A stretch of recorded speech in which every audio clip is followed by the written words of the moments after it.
an epidemic in San Francisco. So let's watch Tucker's report on this from last week, and then we got some interesting data to review with y'all. California was for many years a paradise for the middle class in this country. People moved there from everywhere, but increasingly it's becoming an unlivable dystopia for normal people.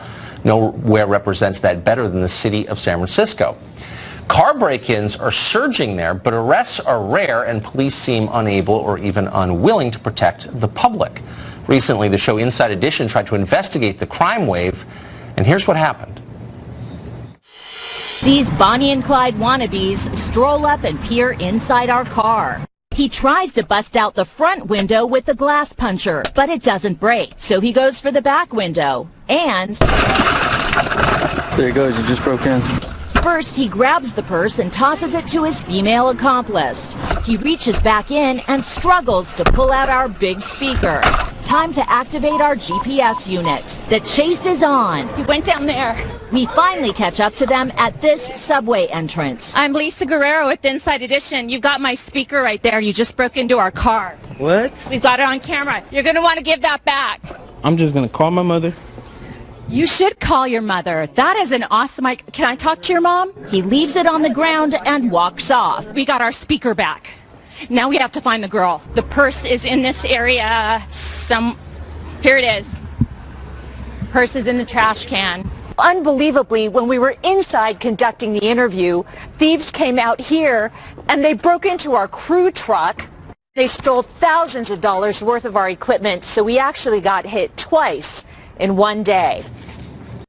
Okay, so a nice little sting operation there by Inside Edition to highlight a growing problem in San Francisco over the past couple years. The San Francisco Chronicle has actually published a couple articles on this recently, as you might expect. Apparently there were over 31,000 break-ins in 2017, which was the worst for any city in California. And by comparison, there were less than 11,000 in 2011, so the frequency has tripled over a 6-year span. And since there's 85 break-ins per day on average, in the interest of resource allocation, the police department advises people to report break-ins online instead of in person, which makes sense. Chief Bill Scott has said it's not practical for officers to show up and investigate every case, and there's often little evidence left at the scene to collect. Therefore, 62% of incidents from 2011 to 2017 were filed online, and that amounts to 81,000 online reports over a 7-year span, of which only 13 have resulted in an arrest. So this was obviously a shocking conversion rate when I first read it, but I guess it's not that surprising considering the prevalence of this specific crime and the nature of it.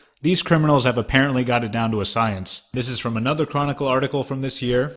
Thieves visited a collection of hotspots over and over again, particularly tourist draws near the beach or the bay, city landmarks, and shopping areas with large parking lots, while by and large avoiding some other areas.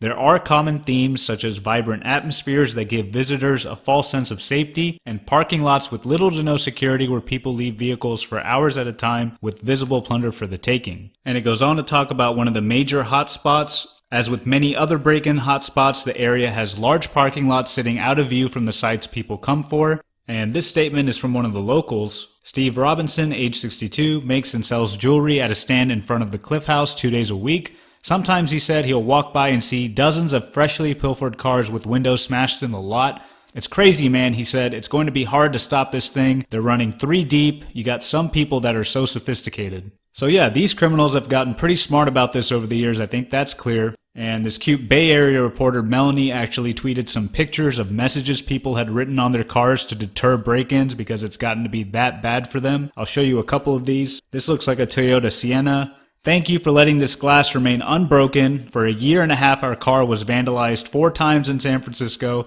We are a poor family with 2 kids. No values inside, I think they meant valuables, except diapers. Here's another one. Please do not break into this car. It has been broken into 6 times and we don't keep any valuables inside, not even inside the trunk. We cannot afford paying for more car windows. Thank you.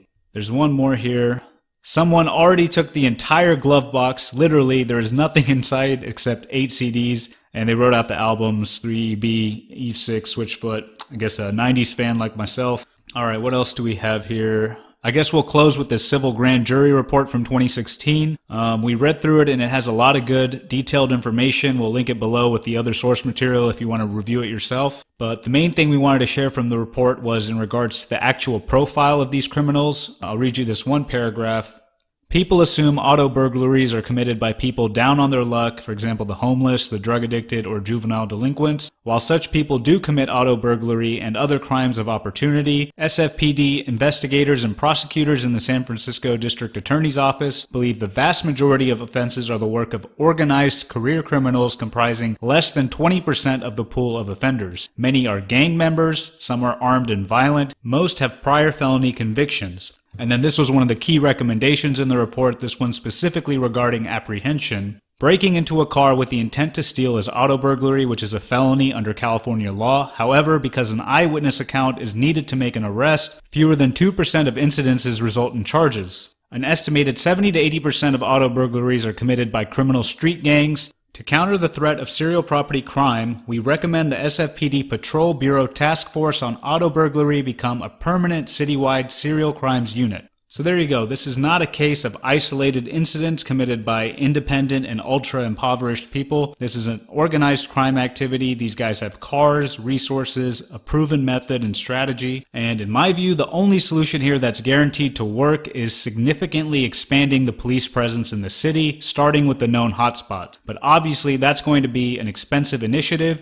You need more police on hand. You need to pay them for their time. And this can be difficult to accomplish when you live in a state like California that insists on progressive economic policies that wreck the budget and have proven to be unsustainable, and then you add to that a citizenry that doesn't respect the police, that in general has a very poor opinion and attitude towards cops compared to, like red states. I mean, let's just be honest. We're talking about arguably the most progressive city in the country, and people can't leave their belongings in their cars. So I guess you reap what you sow sometimes, right? Unfortunately, I don't see this problem being solved anytime soon. My advice to our subscribers in California is to just get out while you can. That's just my honest opinion. Anyways, guys, please leave your thoughts below. Write down any advice you might give to these officials in San Francisco. We are interested in getting an audience perspective on this because it is a legitimate and growing problem, and apart from increased police presence and arrests, I honestly can't think of any lower cost solutions, but maybe some of you have more creative ideas. Alright, enjoy the rest of your weekend, guys. Also, a quick shout out to everyone who has supported us on Patreon and PayPal. That's what keeps this channel going, so we do appreciate the support,